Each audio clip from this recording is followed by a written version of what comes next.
porque usted tiene mucho que ver.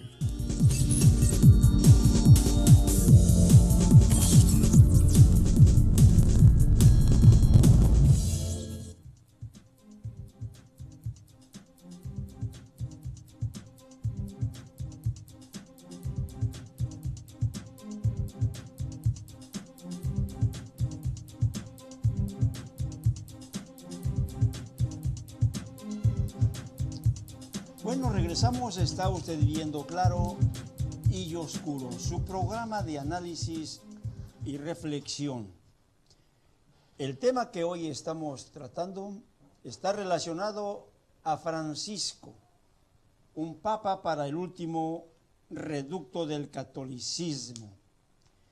Quisiera de entrada, Esther Castellanos, nada más comentáramos en breve.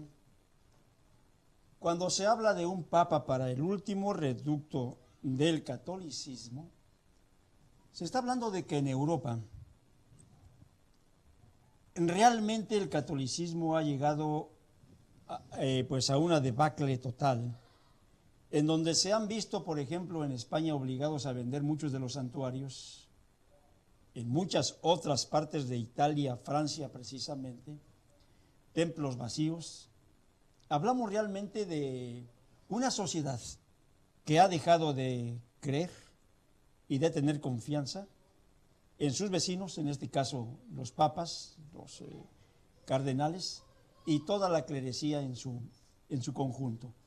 Se habla de un abandono definitivamente de la feligresía, en donde, por lógica, se tiene, digamos, conciencia y se tiene, digamos, en cuanto a las cifras, de que América Latina sigue representando en estos momentos para el papado, para la Iglesia Católica, el último reducto, el último filón de oro que hay que controlar. Así en es. breve, un comentario sobre ello. Así es, porque si vemos nosotros la situación, tiene esto un origen. Sí. No se tiene confianza en las instituciones religiosas, principalmente lo podemos ver en Europa. Mencionaba usted Italia. Muchos de esos monasterios, conventos, hoy han sido convertidos en algunos en hoteles, museos. Precisamente también porque no hay y en las estadísticas se ve, entre más jóvenes son, es menos la asistencia. Así es. a los templos. Y la razón, si hablamos de la Iglesia romana, el por qué ese descenso, un ejemplo, en España. En España, y lo voy a tratar de dar en breve, en España una de las razones que existen es porque muchos vieron cuál fue la participación de la Iglesia romana durante la dictadura de Francisco Franco. Entonces son cosas que no se olvidan, porque aprobó un gobierno, ¿verdad? Que fue un gobierno totalitario, fue un gobierno que volvió hacia atrás en muchas cosas a España. Sí. Es decir, reprimió las conciencias. Más que nada eso, la represión de conciencias que se vio durante no un año o 2 años, sino por varias décadas mientras él vivió. Física y de conciencia. Y de conciencia. Si hablamos, por ejemplo, en Italia, que aunque pues precisamente por estar ahí cerca el Vaticano, estar en medio de Italia, en la parte media, y de que muchos de sus pontífices han sido italianos, pues yo que pudiera decir, si fuera italiana y viene uno de mis compatriotas, manda a traer extranjeros para que vengan y me invadan y les dé la bendición, pues yo no estaría de acuerdo con ellos, como lo llegó a hacer Pío IX, es decir, en el siglo XIX. Y cuando se ve que hubo concordatos precisamente con los dictadores del siglo XX. Entonces, no hay vamos a decir, una afición, no hay ese respeto hacia sus líderes religiosos, ¿no? Precisamente por la manera en que se condujo. Sí. Si vamos en América, pues donde hubieron las dictaduras, no creo que sean muchos los que estén de acuerdo con esta institución, porque fue precisamente la institución, la Iglesia romana, la que apoyó muchos de estos gobiernos. Estoy hablando de las dictaduras militares, como lo fue Argentina, como lo fue en Chile, Entonces, y hasta este día se siguen viendo que se siguen haciendo juicios. Estoy hablando en el caso particular de Sudamérica, no el caso ahorita que hay en Guatemala, sino en Sudamérica. La participación de la Iglesia Romana fue una participación vergonzosa, que a muchos se les ha querido olvidar, esa es otra cosa. O tratan de minimizarla. Bueno, de alguna forma se ha minimizado. Se trata de minimizar, ¿no? Pero si, por ejemplo, preguntándole a un argentino de todos los desaparecidos que hubo, ¿qué opinaría?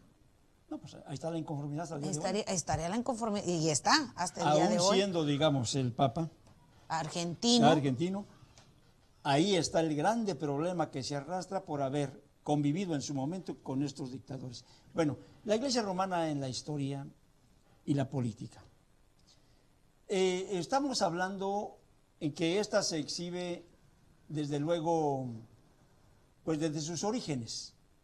La tendencia del manejo de masas, conciencias, mercantilismo y el control político es el mismo que consolidó el emperador, precisamente Constantino el Grande, en el siglo III.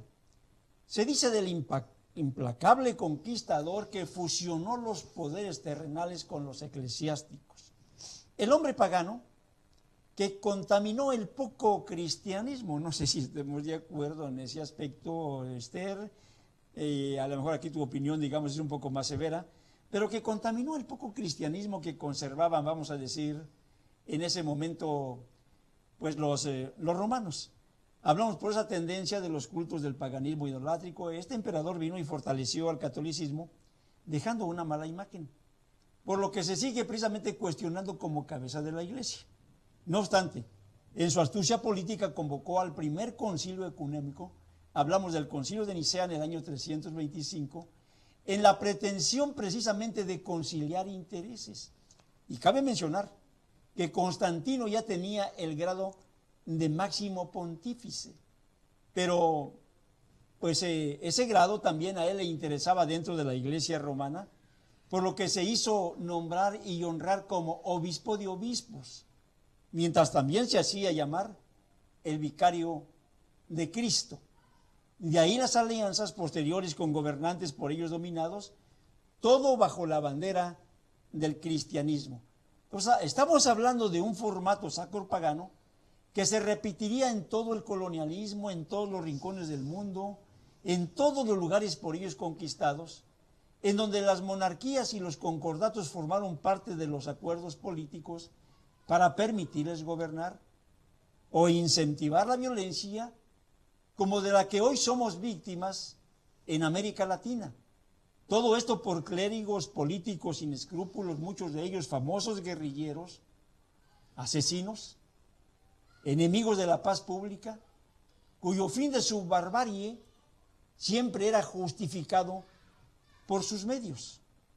Estamos hablando de un siglo, Esther, ahora que vivimos de luces, que sigue opacado por el oscurantismo clerical, Esther Castellanos. No sé cuál sea tu punto de vista en este aspecto. Bueno, en este aspecto, veamos que la Iglesia Romana siempre es la empresa milenaria por excelencia. Sí. Digo una empresa porque tiene un poder político muy, muy grande, poder económico, como toda empresa, y ha sido astuta para mantenerse durante estos cerca de 2 milenios controlando las masas, como usted dice. ¿Y cuál es la mejor forma de controlar? Pues precisamente a través de tener el control de las conciencias. Porque muchas veces, ¿verdad? Por ahí dice una parte de la Escritura, que el hombre a veces por su salud, por su bienestar, entrega todo. Sí. O sea, y él decía, pues piel por piel dará el hombre, pero es cierto, por mi bienestar doy todo. En este caso, cuando vemos nosotros, por citarlo de Constantino, yo lo considero un grande, vamos a decir, un líder. Desgraciadamente, era un líder pagano y que en realidad nunca fue su conversión, pues nunca fue de corazón, porque se vino bautizando ya hasta que estaba a punto de morir. Agonizando. Ya cuando estaba agonizando. A veces algunos defensores de él dicen, justifican el que se haya bautizado hasta tan tan tardíamente en su vida, Sí. dicen, bueno, es que él sabía que como emperador en ocasiones tenía que ordenar la muerte de alguno, defender el Estado, era un hombre de guerra, y por esa razón él esperó bautizarse hasta el final. Pues sí, pero pocos a veces mencionan que entre los que mandó matar fue a su propio hijo, Sí. o las otras cosas que hizo, y que siempre fue un adorador del sol. La prueba Era está, parte de su cultura. él era adorador Era de su Mitra. cultura, así es. Era lo que él tenía. Donde sí se le alaba, se puede decir, porque fue, ahí sí nadie le quita que fue un hombre muy inteligente, en ver que aquella corriente, lo que usted dice, aquel último, lo poco que quedaba del cristianismo, era algo que a pesar de los siglos, a pesar del tiempo y de la represión, seguía un grupito por ahí.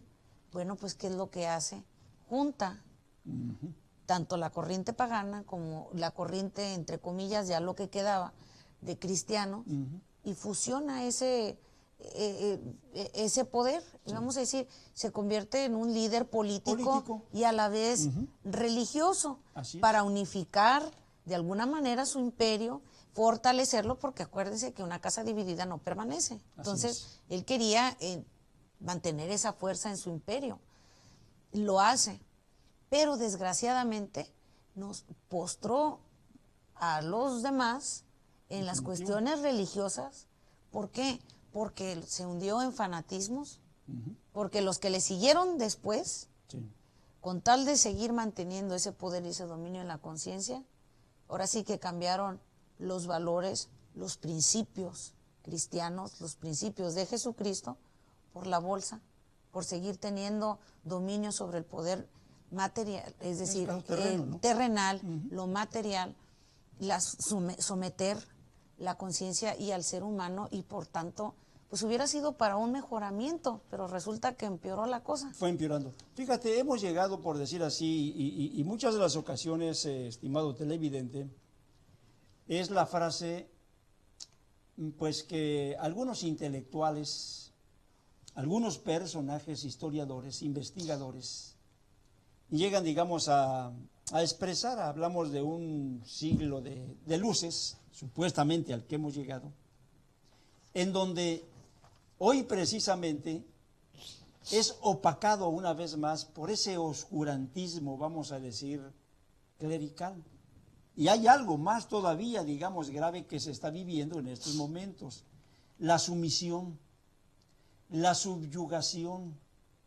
Hablamos de los temores, hablamos de la ignorancia, hablamos de la credulidad que nos sigue postrando ante el engaño religioso, ante el error y ante las alianzas de los poderes civiles y religiosos. Un fenómeno que se da no solo entre los romanos, sino con los musulmanes, anglicanos, budistas y todos aquellos que están connotados de alguna manera con la religión, llevados, podríamos decir, en casi todos los casos al extremismo de las guerras sacras, de las cruzadas, de las revoluciones cristeras, de asesinatos fratricidas, todo en la defensa de sus mezquinos intereses políticos y económicos. Es muy importante, estimado televidente, radioescucha, lector, tú que de alguna forma compartes con nosotros esta programación, abramos realmente nuestros ojos a la realidad que hoy estamos enfrentando. La Iglesia Romana Católica vuelve por sus fueros y con mayor fuerza, porque cuenta precisamente con estos ríos Montt. Hablamos sentenciado hace muy poco por lesa humanidad. Hablamos de un personaje que declaró conduciría al país, digamos, a la victoria frente a las guerrillas. Se dice de la metafísica que le reveló a él, digamos, en este caso, ser electo para librar, digamos, a su país del comunismo, miembro de una secta religiosa llamada Iglesia del Verbo. Ríos Montt, en su discurso citaba textos bíblicos y hacía comentarios apocalípticos. No obstante, la Iglesia Católica, como en todas las dictaduras, compartió en su momento con él el pan y la sal en la mesa. Hablamos que a pesar de ello, observaba con mucha reticencia precisamente sus acciones Y pues en el mismo caso se encontró, digamos, Pinochet, otro de los dictadores sanguinarios con las que la Iglesia romana convivió compartiendo en sus momentos de gloria el pan y la sal. Lo que le sucede a Francisco Ester Castellanos exactamente en Argentina, con Videla, que fue otro de los dictadores, digamos, en ese país, y que es el reclamo de una sociedad que le está exigiendo en estos momentos el por qué permitió y convivió con esas dictaduras, sabiendo todo el daño moral, espiritual que le estaba haciendo, por decir así, no solamente a la Iglesia, sino a toda la sociedad en su conjunto. Estamos hablando, Ester Castellanos, de ese amaciato que se dio incluso una ocasión con el mismo Hitler.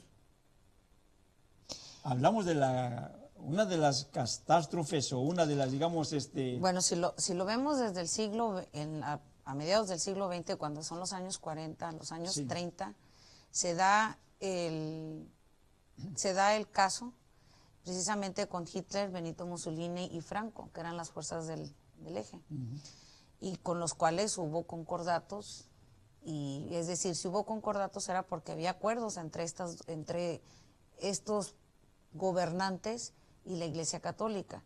El reclamo que muchos argentinos hacen al hoy Papa Francisco, él cuando fue pues provincial de los jesuitas en Argentina, diríamos, aunque era alguien importante, pero pues no tan trascendental como lo fue Monseñor Plaza o el nuncio Laggi o otros clérigos que estuvieron más, que con descaro, es la palabra, con descaro y con cinismo apoyaron la represión que hubo en Argentina, pero él guardó silencio. Precisamente los dos sacerdotes que habían sido secuestrados eran de su orden. Y los traicionó. Y digamos, es una traición, ¿por qué? Porque se mantuvo callado.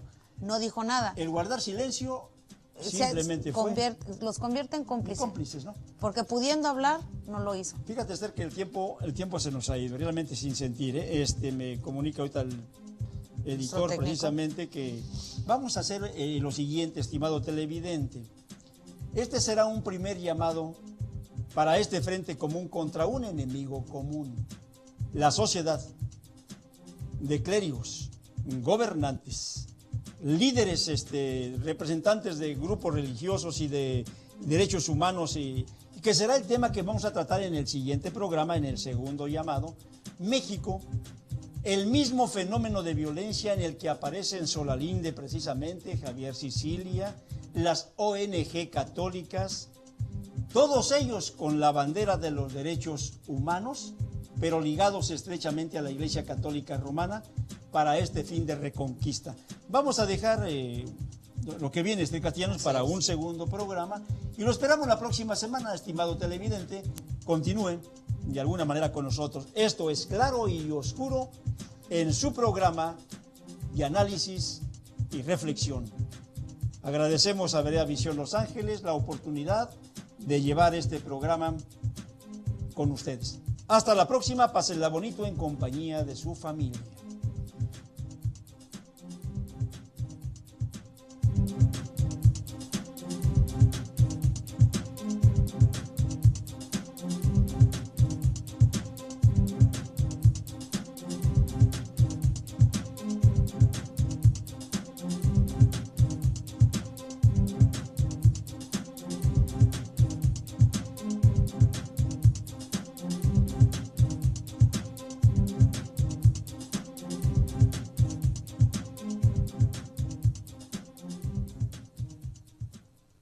Berea Visión, canal 31.6, viendo televisión con claridad.